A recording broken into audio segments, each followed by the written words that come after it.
Hey guys, just doing a little tutorial. I just purchased a Maytag Bravo XL.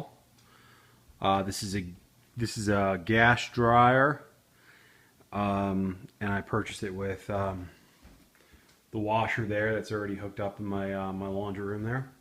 So got delivered yesterday. Didn't pay for the install. And I get it in there into the dryer, hook it all up in the vent, working in tight space, plug it in, and nothing, dark. Okay, so this thing just wouldn't even come on. Checked my volts, electric working okay. So called Maytag, and because I called right away, they're fairly accommodating. They said that they would replace it, and somebody was going to call me within 24 hours. I haven't heard from anybody yet, but it's July 4th, 2014 today. So at this point, I would suspect I wouldn't hear from anybody until next week. So a little inconvenient because I just bought a house. I took a week off, wanted to get this stuff settled, but I just kind of want to show you a couple of things.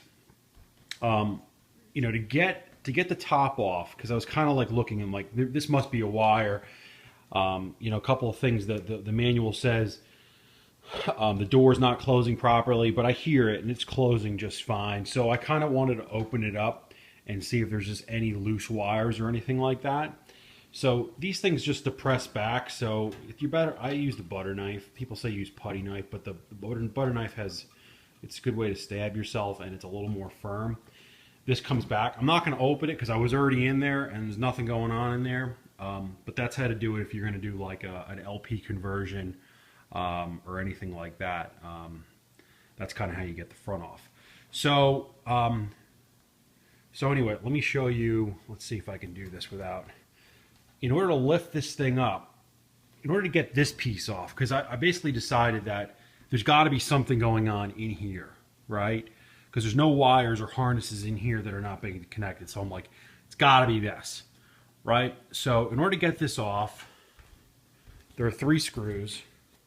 1, 2, and 3. Okay, right over here.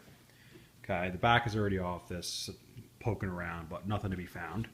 Right, and then there's some clips here, and you basically just have to slide it forward, straight forward, and then lift up. So I just did this a second ago, so I haven't even poked around. Well, I have poked around, that's why I'm doing the video, but not too carefully. And I open it, and I see, do you see that? Do you see? This is a harness that's not hooked up to anything. So anyway, just a little feedback from a consumer who's a little frustrated. That's freaking careless. I mean, how does this come out of the factory with a harness that's completely unplugged?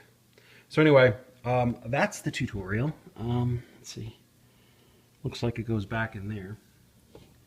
Right in those plugs, those prongs.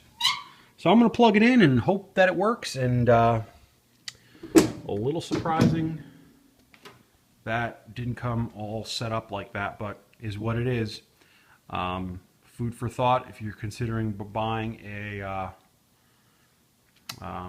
Maytag Bravo XL steam dryer. Thanks, guys. Bye.